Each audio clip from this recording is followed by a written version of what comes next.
kemi informacion se keni qenë një ndër kuadrot e viteve 70-80 të shekullit të kaluar që keni qëndruar më gjatë në ishullin e Sazanit.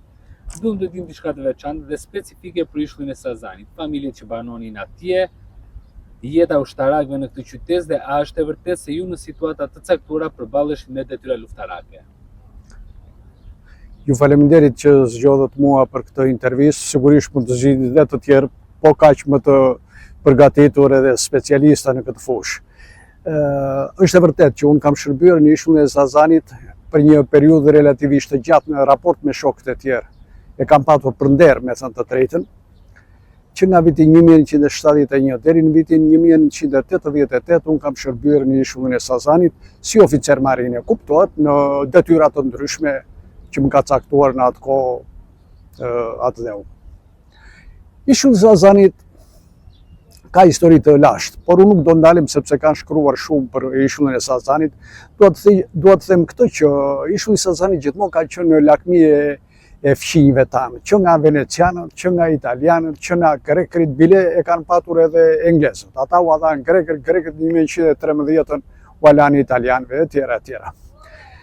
Ishulli nuk ka një sipërfaqe jo më të madhe nga 5 km2. Gjithsesi, është një avampost i atë dheu tonë, ose më saktë, nga pikpamja pozicionale është avampost.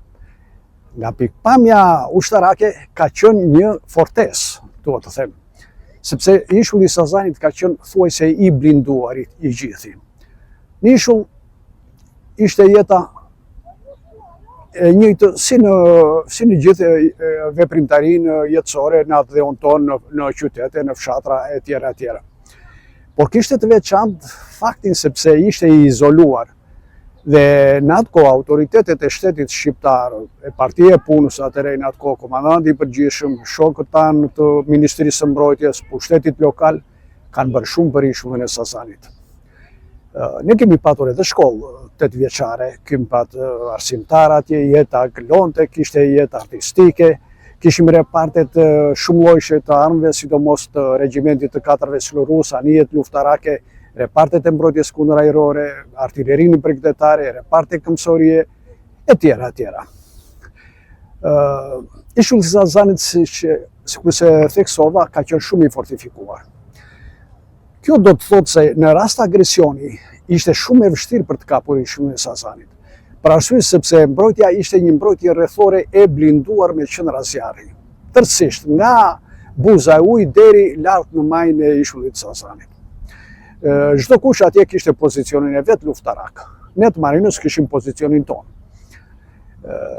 Marina luftarake ose repartet tona të marinës kanë patur një veprimtari të ngjeshur dhe veprimtaria jonë nuk ishte thjesht se ishim reparte të marinës, por lidhej me situatat konkrete në të cilat edhe kish kaluar dhe kaloi në atë kohë vendi ynë. Unë kam patur raste për shembull në shoqërinë, duke qenë se kam shërbyer në repartet e 4-ve Slorus anije shumë të shpejta, kam patur raste që kemi verifikuar në det anije që na shkelin ujërat kufitare tonat. Ajo që më ka ngel në kujtesë është se në 25 korrik të vitit 1982 ne kishim një detyrë speciale. Ministria e Mbrojtjes dhe Ministri i Mbrojtjes në atë kohë ishte shumë i shqetësuar që përse futeshin anije të shpejta dhe dilnin pa u kapur, pa u verifikuar. Dhe nuk kishin arritur. Bile një kolegu ynë, oficer shumë i përgatitur, i kujdesshëm, kurajoz, e kapi një motoskaf në të cilën dyshoj se aty mund të ishte edhe lekazogu e tjera, të cilët kishin interesa për në Shqipëri. Ai e kapi dhe kur u afruan afër gjiut të Grams, aty ndryi një pikë e zbulimit të huaj, ndofta e huaj, kjo ngeli e paqartë, ndofta një pikë e jona e zbulimit që mund të ketë patur lidhje lojë të dyfisht dhe i dhan urdhër që liroje, lere të lirë, e la. Kur u kthye, i kërkonin llogari pse e le. Dhe e liruan me njerë urgjent, e nxorën në lirim, e dhanë dhe për djegje penale, e tjera. Kjo u bë shkas që ne të rrisim më shumë vigjilencë dhe të ishim teje të kujdesshëm. Dhe si që e theksova në 25 korrik të 82-shit, unë së bashku me shokët e mi kupton, edhe i komandantin e 4-it Aleko Kamberi, ndjes pasti shkreti se nuk jetonë më.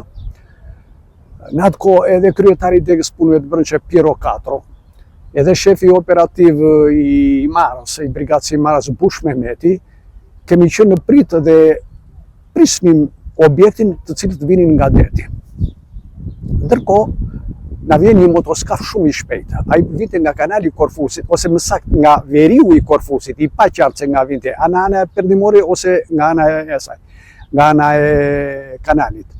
Gjithsesi, u dha gatishmëria luftarake e menjëhershme dhe brenda 1 minuti 4 celulus u vunë gatishmëri dhe ju qepën motoskafit.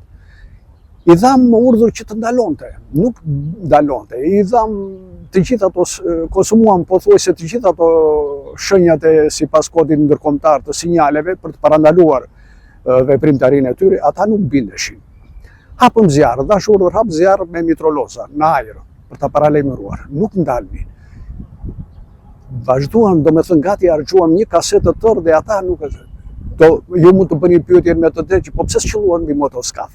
Për arsye sepse kishim merak se nuk dinim ku ishin depot e karburantit. Mundet të shpërthete ajo dhe mbi depot e karburantit të tyre në flakën mund të binte edhe 4 celulus dhe do me thënë të shkaktonin neve dhe një auto tragjedi për veten tonë. E ndërkohë i them komandantit katit, ati të nderit Aleko. Aleko, hap zjarr, merr automatikun dhe hap zjarr, po kujdes me ta për t'i plagosur. Tani kuptohet, ne nuk donim ta vrisnim personin në fjalë, donim ta plagosnim, po aty merr vishënimin në kushte të qeta dhe ndodh që se hedh plumi në tabel, jo më në lëvizje të dallg, ne në dallg ata në situata vështirë etj. Ai u plagosë rënd, mbas pak vdiq, i dham ndihmën. Ndërkohë, pika të raportonin se ne i dëgjonim në radio. Nga sa morët vesh, qëlluat mbi një person që deri më para nuk e kishte identifikuar. Cili ishte ky më pas? Çfarë ndodhi? Atëre, personi, neve deri në momentin që erdhëm, që u ankoruam në portin e Vlorës, ne mendonim se kishim të bënim jo me kontrabandist, po kishim të bënim me një veprimtari që dyshoj që, dhe unë të paktën dyshoja se mua fotografia që vdet Mustafës më është treguar. Unë nuk e dija emrin, por personin e kam parë në foto, ma kanë treguar. Bile këto s'ka qenë sekret, e kanë ditur shumë persona, sidomos të vijës bregdetare të mbrojtjes së ujrave tona, e dinin këtë punë. Dhe dua të them që në këto momente, për ne ishte një moment i jashtëzakonshëm, sepse s'kishim hasur situatë të tillë në det. Dhe nuk donim ta vrisnim, por i konsumuam të gjitha. Ja, të më falni, shokët e mi, kolegët dhe ata që kanë bërë shërbim ushtarak e din shumë mirë që roja thot një herë ndalë. Ti nuk ndalon. Të thot të paralajmëron, ndalë se do të qëlloj. Ti përsëri nuk ndalon. A i hap zjarr në ajër për të paralajmëruar, ti përsëri nuk të ndalon. A i të godet për të plagosur, dhe ti përsëri s'do të ndalosh. Atëre roja të vret, përse është? Dhe aq më tepër që ne vërtet nuk e dinim se ç'mund të ishte. Po kishim dhe dinjitet kombëtar, se nuk mund në përkëmbëte një motoskaf me flamur grek, apo me flamur italiane të bëte si të tonte me anijet tona ushtarake. E kështu që ndodhi ajo që ndodhi. Kur erdhëm në portin e Vlorës, aty erdhën gjitha autoritetet, ishin të shqetësuar, nga Ministria e Mbrojtjes, nga Kryeministria, nga trupi diplomatik, nga hetuesia e përgjithshme etj. Më paraqitet një person dhe thotë, kush e dha urdhrin për zjarr? I thash unë e dham, se dikush do jepte ato. Tha, mirë tha, ju jeni në bas të kodit ndërkombëtar, tha të gjitha kryer një krim dhe jeni në gjendje arresti. Ndërkohë ju do të përpiloni gjithë dinamikën dhe do të bëni raportin dhe dinamikën e lëvizjeve veprimtarisë tuaj dhe ne do të verifikojmë si qëndrojmë këtu. Ata i bën ato të tyre, i fotografuan, panë që ne i kishim konsumuar, kishim edhe kaq raketa shënjëdhënëse, gjetën gëzhojat e mitrolozit, i gjetën në kështjell mbi 70 copë paralajmëruese, edhe ata u bindën, edhe vetë më duket një përfaqësues i ambasadës italiane u bind për veprimtarinë e tyre që ishin aty. Kështu përfundoi kjo, teksa ne prisnim Xhevdet Mustafën na doli kontrabandist. Megjithatë, ne bëm detyrën, mund të ishte edhe Xhevdet Mustafa, edhe ai mund të ndodhej. Se në fundit dhe ai me motoskaf erdhi, dhe me motoskaf sparkoi. Është tjetër problem se nuk u interceptuan pikat tona sinjalovrojtuese. Po një histori tjetër më ka ndodhur në vitin 83 në janar. Në janar të vitit 1983, u dha, në atë kohë ishe në detyrën e komandantit skuadriljes, u dha alarm luftarak për gjithë skuadriljen dhe na dhanë dhe të dhënat që në hapësirën tonë kufitare të detit janë futur disa anije ushtarake, dyshojshin amerikane. Dolëm edhe bëm verifikimin e tyre. Edhe ishte ashtu, ishin luftanije amerikane, ato e kishin shkelur 3000 kufirin tonë detar. Po që ndodhë, Amerikani nuk e njifte konventën e re të vitit 76 që shtetet fituese të luftës dytë botërore nga 12.000 u shkojnë në 15.000 kufirit detar. Shtetet humbse të luftës dytë botërore nga 3.000, 5.000. Ata vunë vetën Amerikanë dhe jenin ato si që ka Amerikani, vetën e nuk e nje. Gjithsesi, unë u futa në lidhje me ta dhe e që dishme alë se më vonë më thamë pëse u futa në lidhje me Amerikanët. Unë nuk u futa në lidhje me Amerikanët.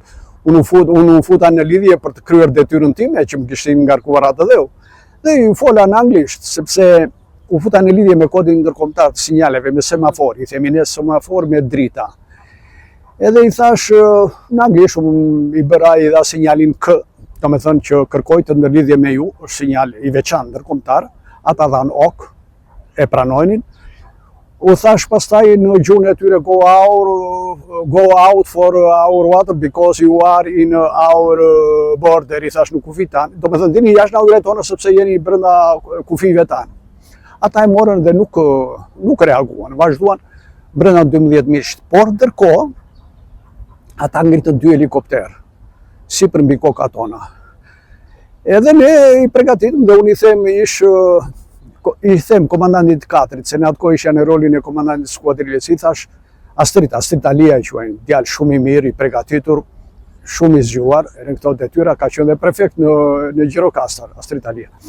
I thash, bëj kujdes, shko të kështilla e mitrolosit, sepse do të ruemi nga një provokacioni tyre, që na vinin helikopterët mbi kokë. Dhe ne pregatitëm, dhe ne u pregatitëm, bëm dhe ne silurat gati për qytje, për gjitha. Dhe i shoqëruam deri në afërsitë të Ulqinit, do me dhënë deri 10 bunës. Pastaj u kthyem, ishte kohë e vështirë aty. Zoti Meçe, është e vërtetë që bombardimi i ishullit të Sazanit ka qenë i vështirë? Shiko, bombardimi nuk është i vështirë. Për të bërë kryer një bombardim në mbi ishullin e Sazanit, s'është absolutisht i vështirë. Problemi është tek masa ndërmbrojtëse, që merr ai vend që bombardohet. Tani ne, si që theksova dhe më para, ne kishim ato reparte tona atje. Mirë po, problemi ishte ky që ishulli i Sazanit nuk kishte për detyrë që të fitonte mbi armikun direkt në agresionin e parë, por ne pengonin veprimtarinë e armikut. Çdo të thotë kjo, që me anijet tona luftarake, por dhe ato të peshkimit ne bënim bllokimin dhe bënim minimin komplet të kanalit jugor, do me thënë mezokanalit që i thonë sot. Ose të kanalit verior midis veriut Sazanit dhe Triportit. Blokojnë nga minat, po kështu dhe gjitha hapësira jonë detare, do me thënë nga Vjosa deri në atë Seman e Shkumbin e lartë, të gjitha kishin detyrat e veta dhe bëj minimi. Të gjitha këto mbrojtja kundërajrore, minimi dhe masat e tjera ushtarake dhe fortifikimi bënin që të pengohej në kohë. Do me thënë, nëse armiku do të planifikonte që në orën 5 të mëngjesit të zbarkonte në Vlorë, me ato masa që kishim marrë neve, dhe atë dheu dhe ministria dhe gjithë populli shqiptar në atë kohë, bënte që armiku të mos desantonte dot, nuk arrinte dot në orën 5, po gjë e madhe që ta vonosh armikun 6 orë ose 8 orë. Pse? Sepse ndërkohë për 8 orë ne i kemi dhënë alarm gjithë popullatës së Vlorës dhe populli këtu ishin të gjithë me armë në dorë. Ishin me armë në dorë. Ja e zumë se e zuri Vlorën. Ku do dala ai armik? E zumë se do vendet e kampi, do përqendroj atje te kampi ushtarak. Do dilin këta ushtarë? Ku do venin? Me se do dilin? Kur një popull i tërë është i armatosur. Kështu që ishte shumë e vështirë për të kapur e për ta pushtuar Shqipërinë. Jashtëzakonisht e vështirë për ta pushtuar. Jashtëzakonisht e vështirë. Nuk flas për luftën, bombardim mund të bënin, fatkeqësira mund të kishte, djegje mund të kishte, shkatërrime mund të kishte, ama pushtimi ishte shumë i vështirë. Komandant, në ishull armiku a nuk mund të futej do nga të dy kanalet e hapësirës detare, pra nga ai në veri të Sazanit dhe në jug të tij, apo si thon nga mezokanali? Shiko, armiku atëre, rajonet më të mira për sparkim nga pikpamja teknike, pikpamja teknike dhe ushtarake janë zonat me ultësira, për shembull zona e Vjosës, këtu Triporti, tutje Shkumbini, Semani, Erzeni, tutje që janë rajone ashtu. Le të marrim për shembull gati shumë e Karaburrit. E ka të vështirë, për arsye sepse ushtari do të gjitet gërçeve, e ka shumë të vështirë për të, jo se nuk futet, ai mund të futet, por e ka të vështirë për të kapur atë.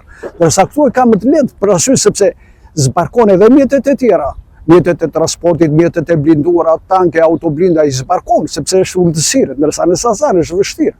Ishte shumë e vështirë. Po, mund ta mbante të bllokuar Sazani, po do të mbante nga ana perëndimore, jo nga ana këteja e jon, nga ana lindore. Ai mund ta mbante në tension.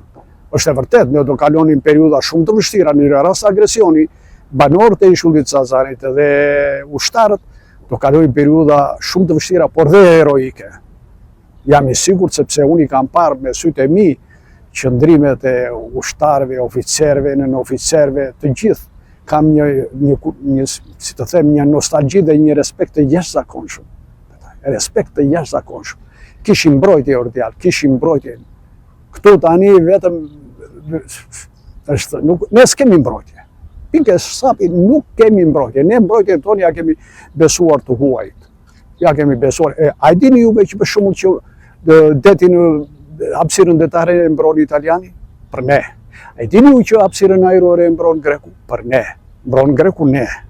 Mbron italiani ne. Ndërkohë më herët? Atëre, ja po të tregoj një rast. Bënim praktikë, se kam punuar dhe në Universitetin Ismail Qemali, bënim praktikë me studentët, edhe shkuam në Saran dhe u kthyem. Ndërkohë, na vjen një luftanie italiane, na jep sinjal, daloja i kapiteni anijes, unë isha në rolin e pedagogët, po kisha qenë dhe komandant kapitenerie dhe oficer marine, që unë i di rregullat. E na kërkon llogarineve, ku jeni ju, ku shini ju, ku shkoni ju, ku i keni marrë leje ju, e i kthem.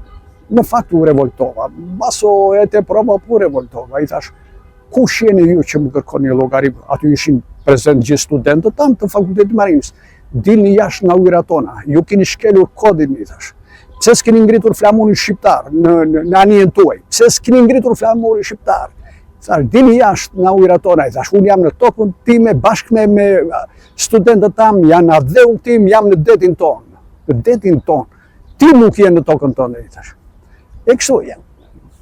Ishim të shitur. Komandant, a nuk ju duket si imagjinare mbas edhe ireale, ideja se ne do të pushtoheshim dhe se armiqtë e kishin në qendër të vëmendjes pushtimin e Shqipërisë? Shiko, çështja e pushtimit të Shqipërisë, unë mendoj se më shumë ishte një çështje ndoshta edhe strategjike, sepse nuk në atë kohë Shqipëria ishte i vetmi vend që ndërtonte socializmin. Domethënë kishim një tjetër rend ekonomiko-shoqëror, një tjetër rend, jo si që kemi tani. Dhe mbrojtjen e kishim besuar vetes tonë, popullit tonë, energjive tona, fëmijëve tanë, prindërve tanë, gjithë popullit shqiptar. Edhe nuk ja kishim besuar të ujë. Tani, po a mund të pushtoj Shqipëria? Mund të pushtoj, po lufta nuk do mbaronte, lufta do vazhdonte. Lufta do vazhdonte. Ne ishim përgatitur për luftë gjatë, ne kishim rezerva. Shiko, unë po të them, ne kishim miliarda fishek, edhe miliona armë. Pse? Sepse gjatë luftimit, ato armët konsumohen. Dhe preda nuk merr më drejtimin e tur që të shënoj eksaktësisht ushtarin shumë në gjoks, po ikën në një tjetër drejtim. Pse? Se janë prishur vjaskat, është prishur tyta e pushkës. Po kështu dhe fishekët, kur shtin me Kalashnikov, nuk më do thuash të shtin, ajo shtin dhe një nga një, po shtin kur ke situare relativisht të qetë, shikoni ushtar atje një këtje, dërsa në tumë shtin me breshëri, po me breshëri mund të argjosh për shumë brenda një minuti komplet krërin, më pak se një minut, për 30 sekonda argjon një krër. Pra duhet kishim një sasi jashtëzakonisht të madhe municioni dhe ne kishim të gjitha. I kishim të gjitha, nuk na mungonte. E vetmja gjë ishte vetëm dara shtrënguese nga pikpamja ekonomike. Po megjithatë dhe shteti i kishte marrë masat. Ne kishim rezerva të jashtëzakonshme. Ore, jo pa qëllim i kushtoi rëndësi në atë kohë shteti dhe qeveria që të sigurimi i bukës në vend. Edhe ne kishim dhe fabrika të tilla, për shembull dhe kombinate që prodhonin tekstile, prodhonin stofra, se kishte nevojë populli të vishej, kishte nevojë për pambuk. Ndaj i tham kombinonim dhe misrin me grurin me pataten me qëllim sepse në situatë të vështirë kishim nga të merrim me grur atje, do kujdeseshim me forcat tona të gjitha. Ky ishte gjithë problemi, do kalonim me vështirësi, po sigurisht do ja dilnim. Ju keni punuar në repartet e gatishmërisë së përhershme dhe repartet speciale të marinës luftarake. Me të vërtetë jeni përballur me situata të tilla, ju më treguat pak më herët disa prej tyre, por më keni dhe një situatë në prill, mos gaboj më thatë.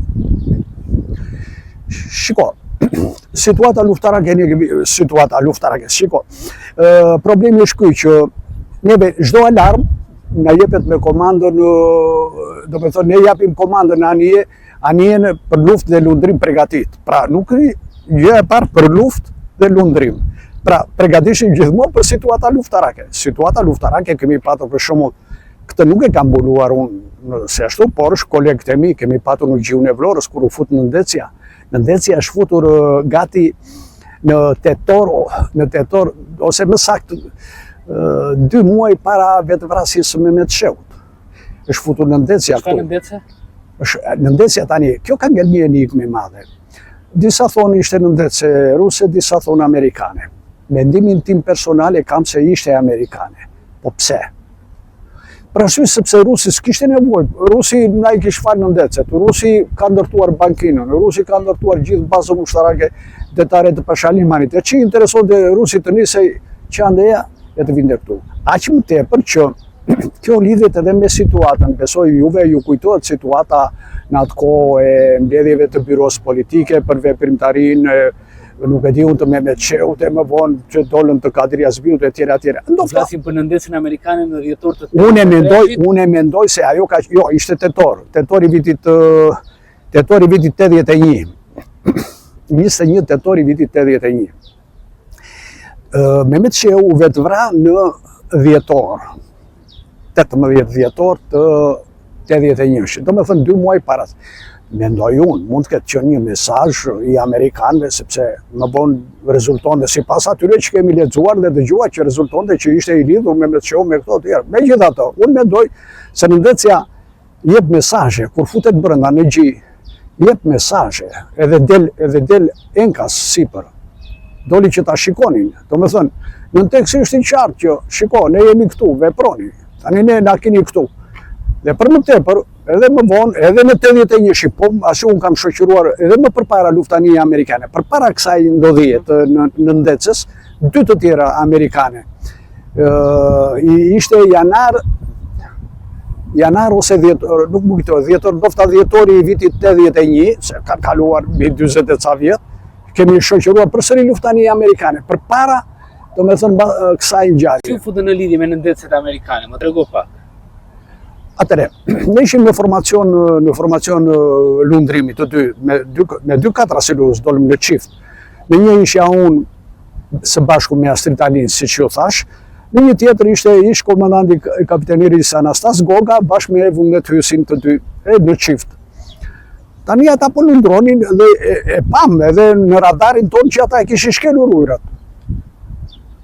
Spostova, sepse marinari nuk dinte anglisht dhe nuk dinte kodin ndërkombëtar. Spostova vetë, marinari i thash, ma jep mua atë projektorin se do futem në ndërlidhje me ta. Dhe u futa në ndërlidhje, i bëra thirrjen. Ata e pranuan, siç e thash, e pranuan atë bashkëbizetimin, e u thash, do të thënë, you are in our waters, i thash, ju jeni në ujrat tona, go out from our border, dilni jashtë, i thash, nga ujrat tona. Ata e morën, nuk reaguan, ngritën helikopterët, sikur se dhe përmenda pak më përpara, disa na vinin mbi koka tona, ne përgatitëm edhe silurat për qitjeve, sepse në moment mund të jepej urdhri, Tani, unë nuk e besoj atë jepej urdhri për 2 ani lufta një amerikane që të hapë zjarë, po gjithsesi ne ishim të përgatitur, ishim në gatishmëri. Kur erdhëm këtu, na kërkuan llogari. Ca burokrat nga ministria, kush të dha urdhër të futesh lidhje me amerikanët? Po di ndërkombëtari sinjaleve, tash unë i thash, unë kërkova, i thash dini jashtë na ujërat tona. Po si, thonë, doni të më merri, indirekt. Do të thonë, të më pyesi që ashtu, edhe ua thash, do të thonë si i thuat, i thash edhe me kod ndërkombëtar. Po pse i bët gati silurat për qyti? Po i bëm, komanda e parë është anijen për luftë e Lundrim përgatit, kur marrim alarm, gjithmonë komanda e parë është i jepet ekipazhit 4 silurus për luftë dhe Lundrim përgatit. Gjëja e parë është lufta. Ne ishim për luftë, nëse ishim me trëndafila në dorë, ne ishim me armë edhe me silura. Sikur se ishin dhe Amerikanët. Sikur se ishin dhe Amerikanët, dhe ata për luftë ishin. Kur na vinin helikopterë mbi kokë çfarë do bëjmë? Ne nuk do buzëqeshnim Amerikanëve. Komandant, sa të përgatitur ka qenë shteti jonë atë kohë përballë këtyre shteteve të fuqishme siç ka qenë Rusia, apo sikurse ju përmendet, qoftë me armatime, qoftë me logjistikën e dur? Shiko, këtu janë dy momente kryesore. Së pari njerë aftësia përgatitjes skuadrove tanë ushtarako detar.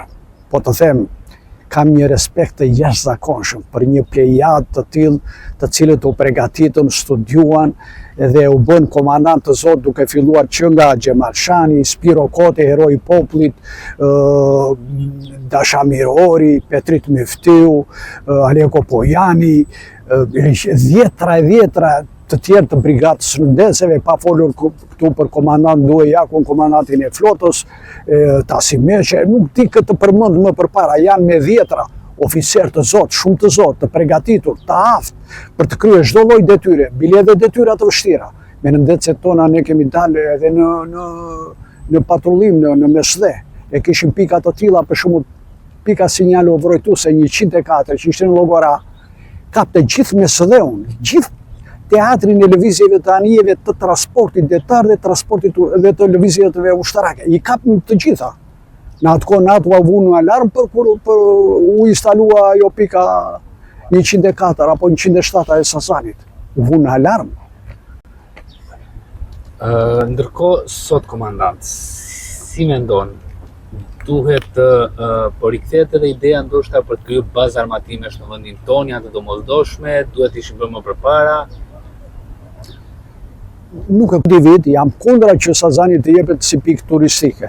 Shumë gjëra shfrytëzohen në maskën e ndihmës të vëllezërisë me popullin shqiptar, do të ndërtojmë resorte, e po diun historira për ishun dhe Sazani do ta bëjnë perl të Gjiut të Vlorës. Jo, Amerikani e do bazë për vete, edhe për NATO ndofta. Sazani do të jetë yni, ashtu si që është po të jetë yni. Mana, sa familje kanë jetuar në Sazan, çfarë si bëj jeta në atë kohë? Në Sazan kanë jetuar gati 200 familje, dhe të gjithë ishin të punësuar. Shteti i asaj kohe kishte një përkujdesje të veçantë për banorët e Sazanit, të gjithë ishin të punësuar. Kush u hapë rroba qepsi ushtarake që prodhonin uniforma për ushtar, për marinar, u hapë shkolla që kishte dhe arsimtarët e vetë, edhe studionin ata fëmijët, po kishim reparte të mbrapavijës të cilët kishte dyqane, kishte kino klub, kishte kinema, pra dhe jeta artistike. Natyrisht nuk kushte të vështira, s'mund të them si në Vlorë, që dele dhe për një shëtitje, shkon dhe në stadium. Por në ato kushte, ne ju përshtatëm jashtëzakonisht mirë dhe bëm çmos e atyre gjërave të cilat ishin të domosdoshme dhe që i kishim mundësi për t'i bërë dhe i bëm. Dhe mos harrojmë dhe një gjë, ne na sollon dhe dritën elektrike, qeveria në atë kohë s'kishte, ne më para punonin motorat me kod kufizuar, që kishim dritën elektrike. Na erdhi drita elektrike nga Enkas, fabrika e televe në Shkodër prodhoi kablull Enkas për Sazani dhe u lidh me rrjetin energjetik të Republikës Sazani. Kishim drita 24 orë, ujë natyrisht merri me qistem, se s'kishte megjithse u çpua dhe për të ashtu. Por ato ishin kushte teknike në atë kohë mbase. Komandant, për ta mbyllur të intervistë, doja të dija diçka konkrete ndoshta nga eksperienca ju në Sazan, historitë që ju kanë lënë breza, gjë ndodhit, apo ngjarje që ju ka lënë bresa dhe jeni vënë ndoshta në vështirësi për të reaguar, apo momentet se si keni vepruar me ekipazhin tuaj? Më vurën që në pozitë të vështirë, po mua mbresa më ka lënë një gjë. Aty rreth viteve 74 një shoku ynë dha jetën. Dha jetën në krye detyrës. E quanin Haxhi Turani, djalë shumë i mirë i shkatët. Ne bënim furnizimin e katëri silurus me silura. Ndërkohë kishim një vinç të prodhimit të vjetër italian, ai prodhimit 1913. Ganxha stopuse u stakua dhe silura ra me gjithë peshën e saja, që mund të rrezikonte të binte në bakin dhe të shpërthen. Megjithëse edhe mund mos shpërthente për arsye sepse ajo nuk i kishte vendosur fishekët, detonatorët që i themi ne. Ai, Haxhi Turani, me aktin e tij shkoi për ta mbajtur dhe goditi krau lëvizës i vinxhi, u rrotulluan atë kundërt me shpejtësi të madhe, me shpejtësinë e peshës që binte silura dhe goditi në kokë. Kjo më ka ngel në kujtesë gjithë jetën, edhe nuk kam për të harruar atë akt që bëri ai është dekoruar dhe na kufundi popullor.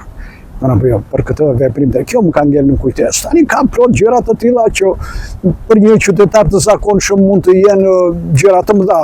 Për mua mund të jenë gjëra të thjeshta sepse ne u ambientuam me gjëra të tilla në ishullin e Sazanit. Komandant, ti rikthejmë dhe pak më përmendë një histori që ju pris ishte një kontrabandist që e plagosët, po cili ishte ai që ju kishit marrë sinjal për ta qelluar? Atëre, Në hyrje të intervistës më përmendët pak. po, shiko, urdhrin për të hapur zjarre dha shumë. Kush ishte personi që prisnit juve por doli kontrabandist? Personin e quhej Gilberto Moretti, ishte italian.